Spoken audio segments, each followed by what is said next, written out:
O'rtada qolgan dunyo. Eron va Isroil to'qnashuvi ortidagi haqiqiy maqsad nima? 12 soatda alangaga aylangan Yaqin Sharq kim birinchi bo'lib chekindi? Hozirgi video rolikimiz aynan shu haqda. Kanalimizni birinchi marta ko'rib turgan bo'lsangiz obuna bo'lishni va video ostiga like bosishni unutmang. Bir necha soat ichida butun mintaqa alangaga o'randi. Osmonni yorib o'tgan raketalar va jangovar samolyotlar Yaqin Sharqda yangi davr boshlanganini anglatdi. Endi savol bitta.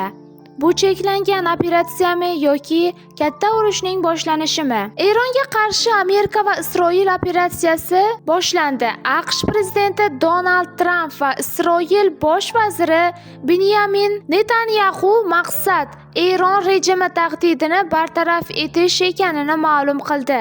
Eron bo'ylab harbiy obyektlar, Kirmonshoh, Hamadon va Tabrizdagi raketa bazalari, shuningdek, Tehron va uning atrofidagi Isfahon hamda Qumdagi raketa ishlab chiqarish va raketa qo'mondonligi markazlari raketa va aviatsiya zarbalariga uchradi. Norasmiy Isroil manbalari birinchi navbatdagi nishonlar orasida Eronning oliy rahbari Oyatulloh Ali Xomanaiy, prezident Mas'ud Pezeshkiyon, Milliy xavfsizlik oliy kengashi kotibi Ali Harijoniy, Mudofaa kengashi rahbari Ali Shamxoniy, Mudofaa vaziri Aziz Nosirzoda, Islom inqilobi qo'riqchilari korpusi qo'mondoni Muhammad Pakpur va boshqalar borligini ma'lum qildi.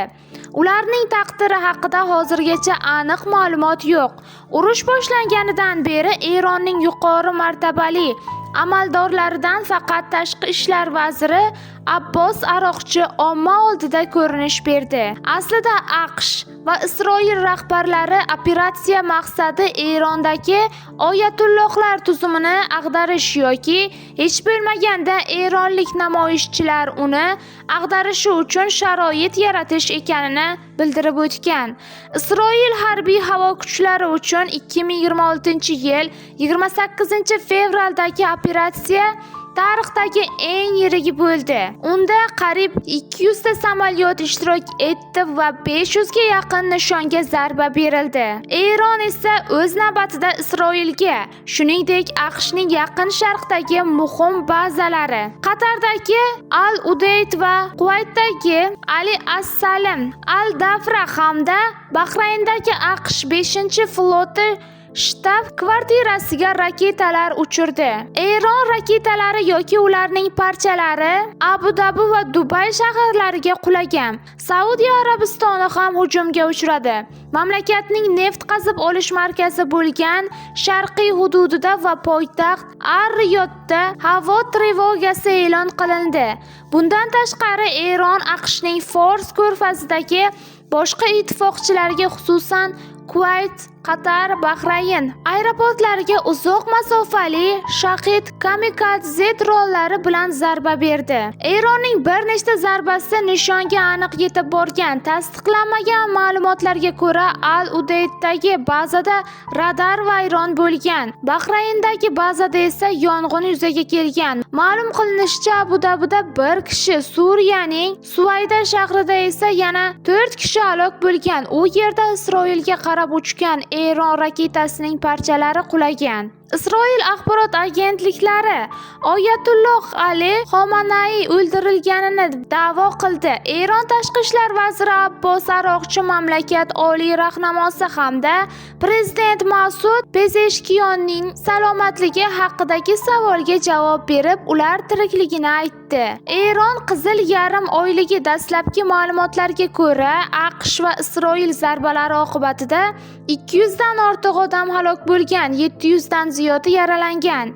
Eron axborot agentliklari xabar berishicha, mamlakat janubidagi Xurmozgan viloyati Minab shahridagi qizlar uchun boshlang'ich maktab zarbaga uchragan. Mahalliy prokuratura ma'lumotiga ko'ra, kamida 85 kishi halok bo'lgan.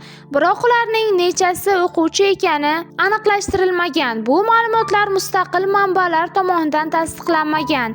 Ehtimol zarba Minabdagi bazasiga qaratilgan bo'lgan. O'zbekistonning Isroildagi elchixonasi bir kunda vatandoshlariga murojaat bilan chiqdi. Qayd etilishicha, qizil ogohlantirish xavf borligini bildiradi va zudlik bilan boshpanaga kirish zarur. Ko'k ogohlantirish esa xavf o'tganini va himoyalangan joyni tark etish mumkinligini anglatadi. Har qanday holatda ham rasmiy organlarning ko'rsatmalariga rioya qiling va yaqin atrofdagi boshpana joylari haqida avvaldan ma'lumotga ega bo'ling, deyiladi axborotda. Shuningdek, mamlakatning Erondagi elchixonasi vatandoshlarini xavfsizlik choralariga qat'iy amal qilishga, rasmiy axborotlarni kuzatib borishga chaqirdi. Bundan tashqari, fuqarolarga shaxsni tasdiqlovchi hujjatlar va elchixonaning aloqa ma'lumotlarini doimo o'zlari bilan olib yurishi tavsiya etilgan. Shoshilinch holatlarda fuqarolar Tehron shahridagi elchixonaga murojaat qilishi mumkin. O'zbekiston Tashqi ishlar vazirligi Yaqin Sharqdagi vaziyat yuzasidan tomonlarni harbiy qatlamlardan tiyilishga chaqirdi. Vazirlik holat keskinlashayotganidan jiddiy xavotir bildirgan. Vujudga kelgan inqirozni xalqaro huquq normalari asosida siyosiy diplomatik vositalar orqali va o'zaro muloqot yo'li bilan hal etish maqsadga muvofiq deyiladi. Kechga yaqin Eron Fors ko'rfazidan Hind okeaniga chiqish yo'li bo'lgan jahon neft tranzitining qariyb chorak qismi o'tadigan Hormuz bo'g'ozini yopayotganini e'lon qildi. Islom Respublikasi uni qanday to'smoqchi ekani hozircha noma'lum. Uning floti asosan kichik katerlardan iborat. AQSh esa zarurat tug'ilganida bo'g'ozga yirik harbiy kemalarni kiritishi mumkin. Nazariy jihatdan Eron o'tayotgan tankerlarga dronlar bilan hujum qilishi yoki bo'g'ozni minallashtirishi mumkin. Ammo bu borada hozircha aniq ma'lumot yo'q.